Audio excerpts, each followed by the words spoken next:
The scorpion was hamstrung, his tail all a-quiver. Just how would he manage to get across the river? The water's so deep, he observed with a sigh, which pricked at the ears of the tortoise nearby. Well, why don't you swim? Asked the slow-moving fellow. Unless you're afraid, what are you, yellow? It isn't a matter of fear or of whim, but that I don't know how to swim. But how about you help me reach the far side? You swim like a dream and you have what I lack. Let's say you take me across on your back. I'm really not sure that's the best thing to do, said the tortoise, now that I see that it's you. You're the scorpion, and how can I say this? But, well, I just don't feel safe with you riding my shell. The scorpion replied, what would killing you prove? We'd both drown. So tell me, how would that behoove me to basically die at my very own hand when all I desire is to be on dry land? The tortoise considered the scorpion's defense. When he gave it some thought, it made perfect sense. The niggling voice in his mind he ignored, and he swam to the bank and called out, climb aboard. But just a few moments from when they set sail, the scorpion lashed out with his venomous tail. The tortoise, too late, understood that he'd blundered when he felt his flesh stabbed and his carapace sundered. As he fought for his life, he said, tell me, why have you done this? For now we will surely both die. I don't know, cried the scorpion. You never should trust a creature like me, because poison I must.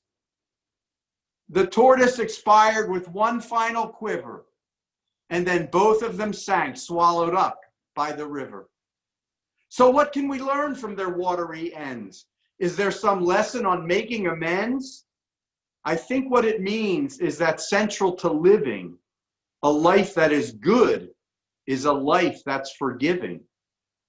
So we make ourselves open while knowing full well it's essentially saying, please come pierce my shell. This version of the fable is adapted from the work of the late David Rakoff, author and raconteur. This is shell piercing season. This is when we make our soul audit.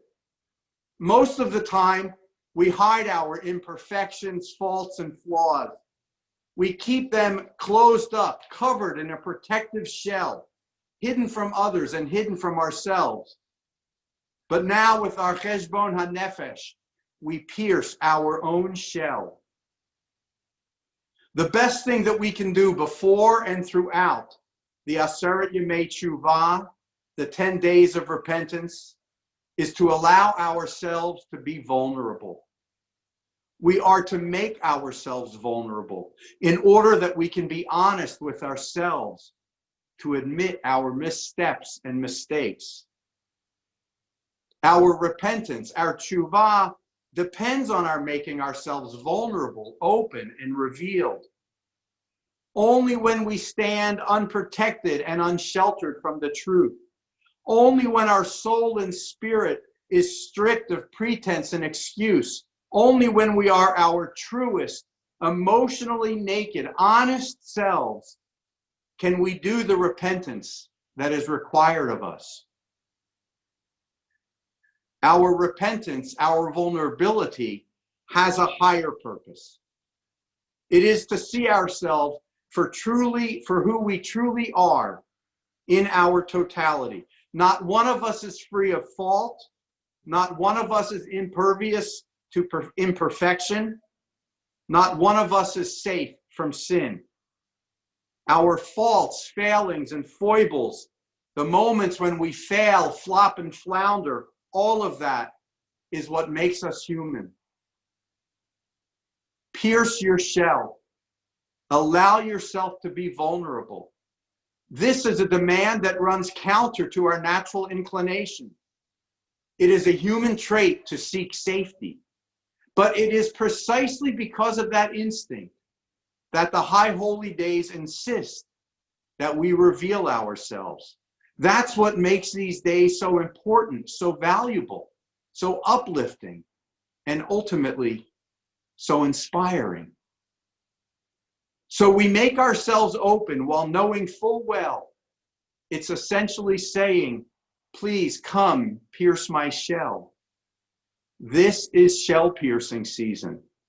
When we make ourselves vulnerable, when we look at ourselves stripped of all pretense and protection, when we prosecute our own worst failings, then we are able to leave them behind. We are able to move beyond. We are able to grow.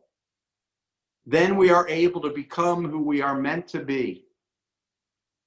That is the promise and potential of these holy days. I hope we will all use them wisely. L'shana tova tekatevu v'techatenu.